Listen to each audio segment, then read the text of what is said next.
আসসালামু আলাইকুম প্রিয় দর্শক, অন্য মঞ্চের আলোচনায় আপনাদের সকলকে আমন্ত্রণ জানাচ্ছি।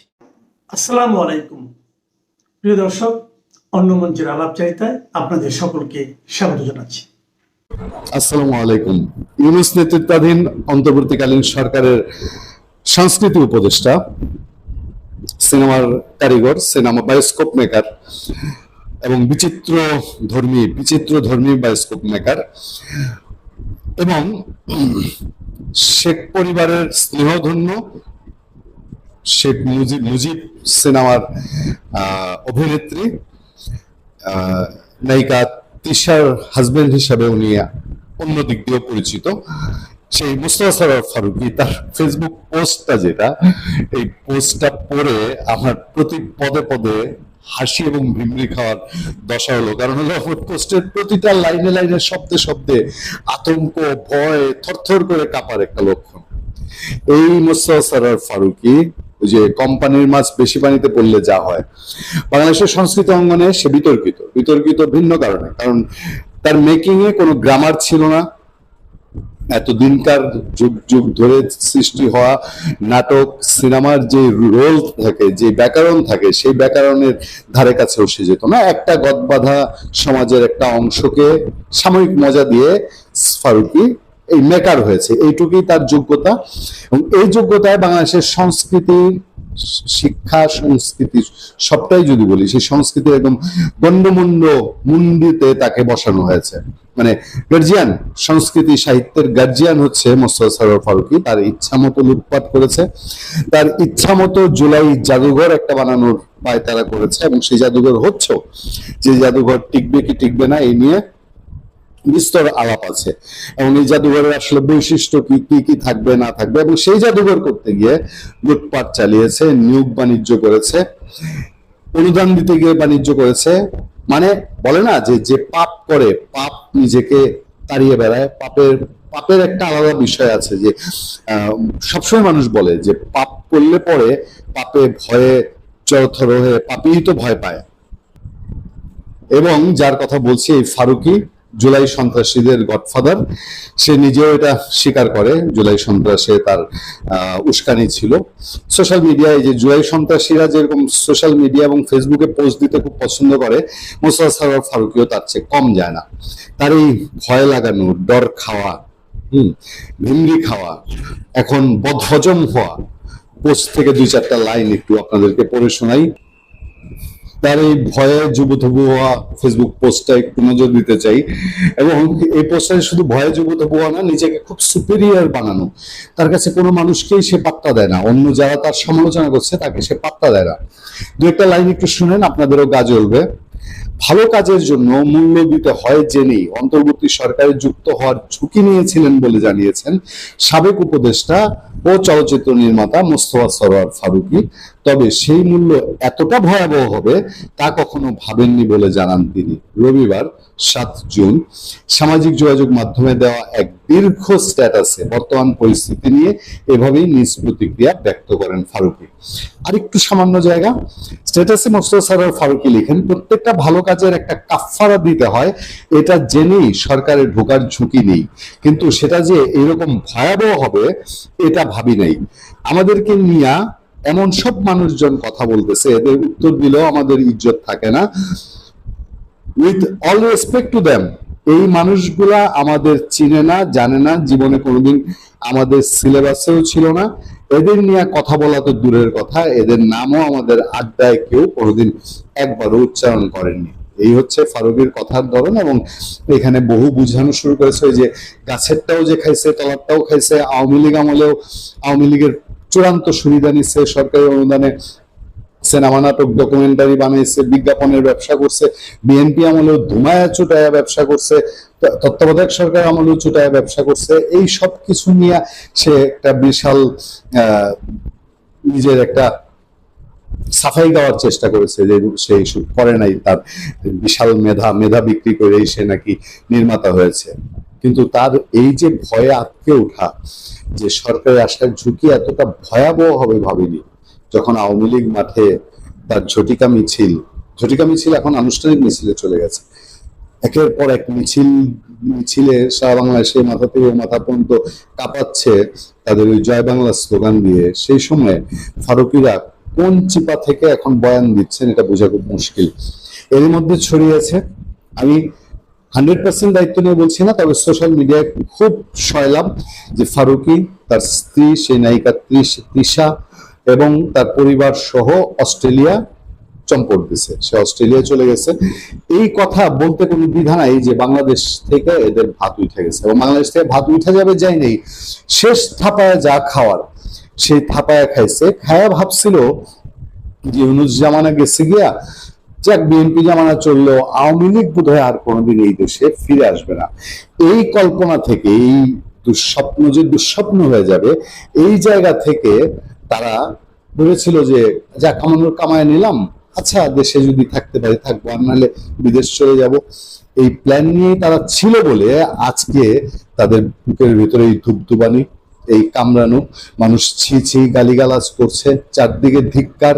যে ফারুকির মতো একটা লোক যেখানে উপদেষ্টা হয়েছে, উপদেষ্টা হওয়ার পরে বাংলাদেশে মব কালচারের পৃষ্ঠপোষকতা করছে, দুর্নীতি করছে, অনিয়ম করছে, জুচ্চুরি করছে, তার ইশারায় বহু অভিনেতা অভিনেত্রীর জীবন জ্বালাপালা হয়ে গেছিল। সেই সব কিছুর পরে এখন বোধহয় পাপের ডঙ্কা বাজা শুরু করেছে, নিজেই নিজের কপালে এখন হাত দিয়ে বসলো। ভালো থাকবেন। ডক্টর ইউনূসের নেতৃত্বাধীন কথিত অন্তর্বর্তীকালীন সরকারের 6 আগস্ট থেকে 14 জুলাই 2024 এই 100 দিনে হত্যাকাণ্ডের সংখ্যা 600+, অর্থাৎ 600-র ঊর্ধ্বে।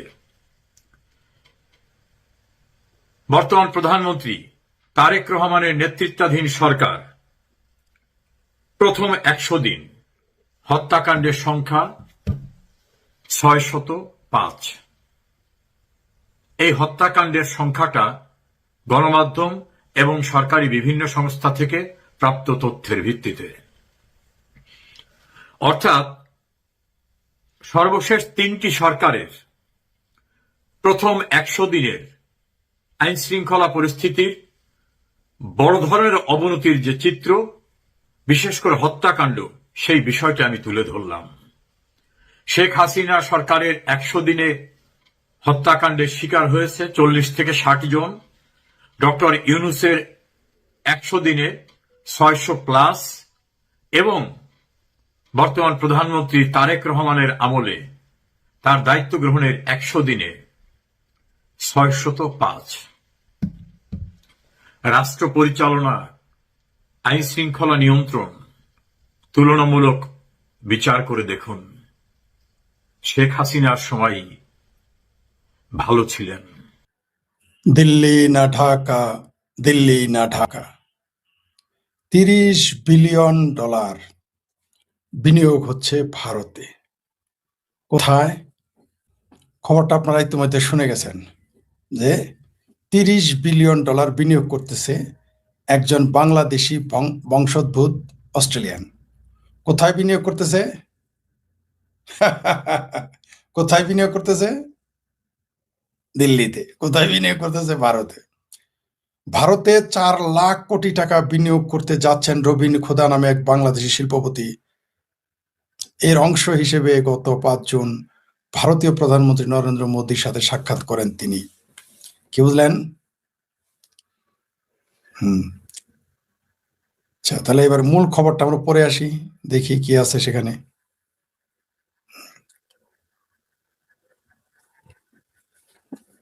তাহলে একটু শুনি, খুব মজার খবর না এটা? যখন আমার ভাবির পোলারা দিল্লি না ঢাকা, দিল্লি না ঢাকা স্লোগান দিচ্ছে, তখন বাংলাদেশি বিনিয়োগ করতেছে ভারতে গিয়ে। আবার কি যেন আছে, ফাসেক চৌধুরী নাকি কাকে যেন নিয়োগ দিয়েছিল বিনিয়োগ আনতে, কোটি কোটি টাকা তার পিছনে ব্যয় করলো, ফলাফল শূন্য। তাহলে এবার শোনেন কি আসছে, একটু খবরটা একটু শুনে আসি।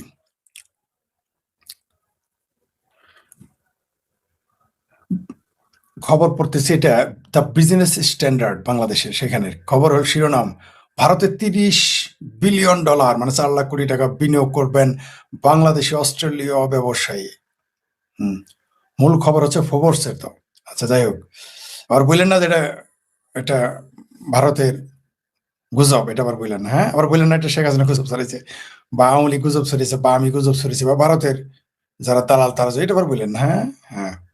বিশ্বের সবচেয়ে জনবহুল দেশ ভারতে কৃত্রিম বুদ্ধিমত্তা এআই ও ক্লাউড কম্পিউটিং এর চাহিদা ক্রমেই বাড়ছে। সেই চাহিদাকে কাজে লাগাতেই 2030 সালের মধ্যে ভারতের ডেটা সেন্টারের প্রকল্পে 3 লাখ কোটি রুপি, 30 বিলিয়ন বিদেশি বিনিয়োগ করছেন, ডলারের বেশি বিনিয়োগ করছেন অস্ট্রেলিয়া ও বাংলাদেশি শিল্পপতি রবিন খোদা। হায় খোদা, হায় খোদা খালেদ, এটা কি এলো? হায় খোদা জামাতের আমির, এটা কি? হায় খোদা পাশে, এটা কি এলো? শোনেন, এই বিনিয়োগ লক্ষ্যে ভারতের প্রধানমন্ত্রী নরেন্দ্র মোদী কর্মকর্তার সাথে বৈঠক করেছেন রবিন। বৈঠকের পরে ঘোষণা দেওয়া হয়েছে। শুক্রবার প্রকাশিত একটি বিবৃতিতে এয়ার ট্রাঙ্ক জানিয়েছে গোটা ভারত জুড়ে তারা 5 গিগাওয়াট ক্ষমতা সম্পন্ন ডেটা সেন্টার নির্মাণের পরিকল্পনা করেছে। এক্স নরেন্দ্র মোদী লিখেছেন, মানে বলেছেন, এই ধরনের বিনিয়োগ ক্লাউড কম্পিউটিং ও এআই এর আন্তর্জাতিক হাব হিসেবে ভারতের অবস্থানকে আরো মজবুত করবে, স্থানীয় সরবরাহ চেইনকে সহায়তা করে উদ্ভাবনীমুখী প্রবৃত্তিতে গতি আনবে। এটা নরেন্দ্র মোদীজি তার টুইটার বা এক্স হ্যান্ডেলে লিখেছেন। সবচেয়ে বড় প্রকল্পটি তৈরি হবে পশ্চিমাঞ্চলের রাজ্য মহারাষ্ট্রের, কোথাও আবার শিবসেনার দেশে, শিবসেনার রাজ্যে। হ্যাঁ, চলতি সপ্তাহের শুরুতে মহারাষ্ট্রের মুখ্যমন্ত্রী দেবেন্দ্র ফডনবিস এক্সে জানান এয়ার ট্রাঙ্ক তার রাজ্যে 3 গিগাওয়াটের একটি ডেটা সেন্টার হাব তৈরি করবে। এর জন্য প্রায় 2 লাখ কোটি রুপি করা হবে। মুম্বাইয়ের অদূরে রায়গড়ে এই প্রকল্পের জন্য জমি কিনতে ইতিমধ্যে লেটার অফ ইন্টেন্টে সই করেছে সিডনি ভিত্তিক সংস্থাটি। বুঝতে পারছেন? আর সিইও রবিন খোদা বলেছেন, আমাদের উচ্চাকাঙ্ক্ষার মাত্রার সঙ্গে ভবিষ্যতের চাহিদার মাত্রা মিলে যাওয়ার সম্ভাবনা যে অল্প কয়েকটি বাজারে রয়েছে, ভারত তার অন্যতম। তারপর শুনেন, এশিয়া প্রশান্ত মহাসাগর অঞ্চলে ক্রমশ নিজেদের উপস্থিতি শক্তিশালী করেছে। সেটা শুনেন, ডেটা সেন্টারে এই রমরমা ভারতীয় ধন কুবেরদের আকৃষ্ট করেছে। আগামী কয়েক বছরে ভারত জুড়ে ডেটা সেন্টার অন্যান্য ডিজিটাল অবকাঠামো প্রকল্পে প্রায় $100 বিলিয়ন করে বিনিয়োগ করার পরিকল্পনা করেছে মুকেশ আম্বানি সহ। আচ্ছা, ওটা বাদ দিলাম, মুকেশ আম্বানি তার দেশে কি করবে, কি বুঝলেন ভাই, কি বুঝলেন? এখন শুনেন, দুই একটা কমেন্ট পরে শোনাই। আমি এখানে করছি দিল্লি না ঢাকা, কিভাবে ভোলারা। একজন প্রশ্ন করেছেন, একজন লিখেছেন, আব্দুল মালিক লিখেছেন, বাঙ্গুদের কলজা ফাইটটা যায়। ঠিক আছে, ঠিক আছে। তারপর কি, কেউ আবার দোয়া করছে তার জন্য। আচ্ছা, তারপর দেখেন, একজন লিখে হালে কামটা করলো কি, আরেকজন লিখছে আমরা কি দোষ করলাম। প্রত্যেক ব্যবসায়ী তার বিনিয়োগের রিটার্ন চাইবে। সেক্ষেত্রে ভারতের মতো 150 কোটি মানুষের দেশে $30 বিলিয়ন বিনিয়োগ শুধু ব্যবসায়ী দৃষ্টিকোণ থেকে করা হয়। জি, কথা সত্য, এটাই সত্য, এই কথাটাই বলি। হ্যাঁ, এই দেশে কয়টা ইসলামী কওমি মাদ্রাসা ও মসজিদ বানালে জনগণ প্রাণ খুলে দোয়া দিত। স্কাই টিভি নামে একজন করছেন। আরেকজন লিখেছেন, আতিকুর রহমান, উনি সুন্দর বলেছেন যে প্রতিটি বাজারে নিজস্ব শক্তি সত্তা আছে, কিন্তু ভারতে প্রবৃদ্ধি গতিপথ অন্যান্য, বিপুল জনসংখ্যা, ডিজিটাল প্রযুক্তি ব্যবহারে হচ্ছে সম্ভাবনা কোথাও পাওয়া কঠিন। ঠিকই বলেছেন। একজন লিখেছেন, নিশাত রায়, ঢাকা না দিল্লি, দিল্লি দিল্লি। ঠিক আছে, যেখানে বেশি লাভ সেখানে বিনিয়োগ। কারেক্ট, ঠিকই বলেছেন, এটাই সবাই। বাংলাদেশের বিনিয়োগ পরিবেশ দিতে পারলে বিনিয়োগ বাংলাদেশে করতে। কারেক্ট, এই কথাটাই তো বলি। আপনি বিনিয়োগ বাড়াবেন কি এই জঙ্গিবাদ উস্কানি দিয়ে, মৌলবাদ উস্কানি দিয়ে? পাকিস্তানকে জায়গা দিলে আপনার বিনিয়োগ বাড়বে? পাকিস্তানের নাম শুনলেই তো মানুষ পালায় যায়।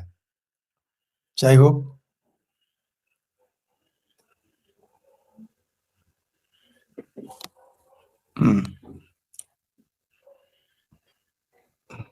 তারপর আরো কি দেখেন, তার বিনিয়োগের জায়গা সঠিক। বাংলাদেশে বিনিয়োগ করলে সে লস হবে, সেটা সবাই জানে।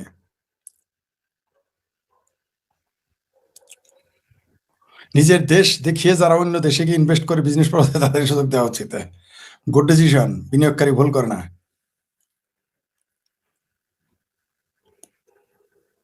আরেকজন তার পরিচয় লিখেছে, রবিন খোদার বাবার নাম এস.এম. ওয়াজেদ আলী। তিনি বাংলাদেশ সরকারি চাকরিজীবী, সিভিল সার্ভিস কর্মচারী ছিলেন। পরিবারের আদি নিবাস ছিল সিরাজগঞ্জ জেলার ছায়াতলী গ্রামে। তাই নাকি? ইন্টারেস্টিং। পরে চাকরি গ্রহণ করে তিনি ঢাকায় বসবাস শুরু করেন। সেখান থেকে রবিন খোদার জন্ম, বেড়ে ওঠা। এই রবিন খোদার মায়ের নাম নির্ভরযোগ্য প্রকাশ হয়নি। তার বাবার সঙ্গে তথ্য পাওয়া গেল, মায়ের নাম প্রকাশ করা হয় না। আরো জানেন, রবিন খোদা বর্তমানে অস্ট্রেলিয়ার সিডনি শহরে 2 স্ত্রী 2 কন্যার সঙ্গে বসবাস করেন। হ্যাঁ, ঠিক আছে।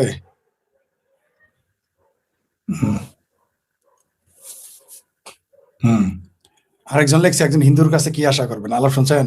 এখন রবিন খোদার হিন্দু বানায় ফেলছে।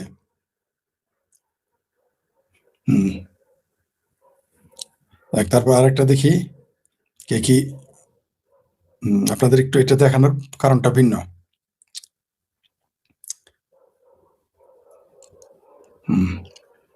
তারপরে দেখি ইত্তেফাক লিখেছে ভারতের প্রযুক্তি খাত $30 বিলিয়ন বিনিয়োগে বাংলাদেশি বংশোদ্ভূত ধনকুবের। আচ্ছা দেখি কি লিখেছে এখানে। Very interesting.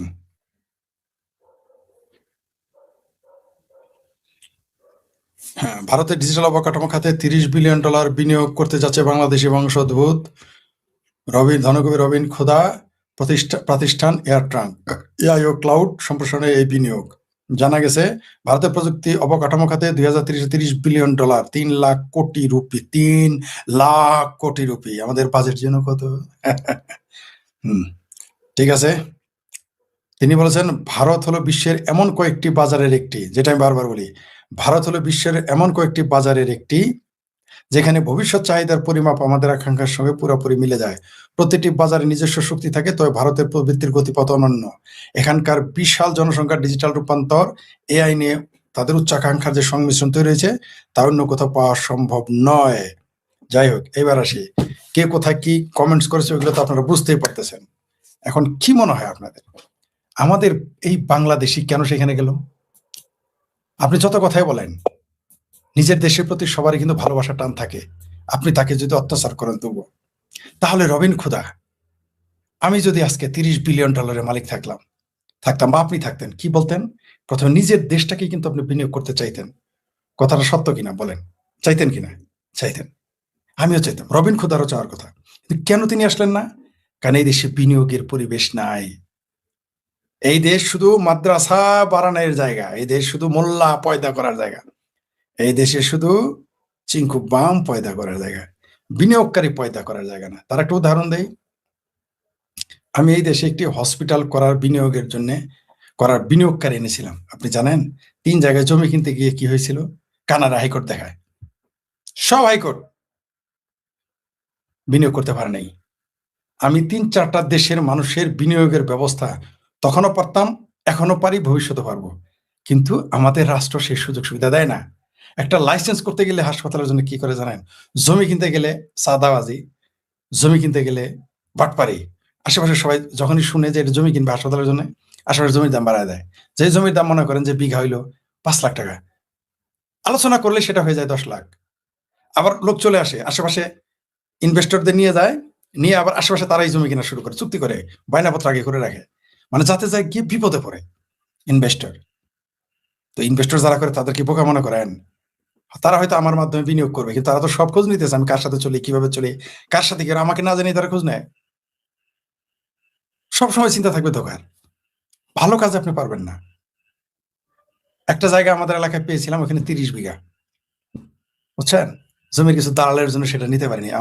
শুধু আমাদের সরিষাবাড়িতে কমসে কম 2000 মানুষের সরাসরি চাকরি হইতো, কমপক্ষে 2000 মানুষের চাকরি হইতো পার্মানেন্ট, মানে পার্মানেন্ট চাকরি। তাহলে টেম্পোরারি থাকতো। তাহলে যেখানে 2000 স্টাফ চাকরি করবে একটা হসপিটাল, সেইখানে কত বিশাল আয়োজন হবে, কতগুলো গেস্ট হাউস হবে, কতগুলো খাবারের দোকান হবে, কত মানুষের সাথে পরিবহনের সাথে যুক্ত হবে, কতগুলো প্রতিষ্ঠান হবে সেখানে, কতগুলো আপনার এই শুধুমাত্র কম্পিউটারের যে দোকানগুলো হবে, প্রিন্টিং করার কতগুলো হবে,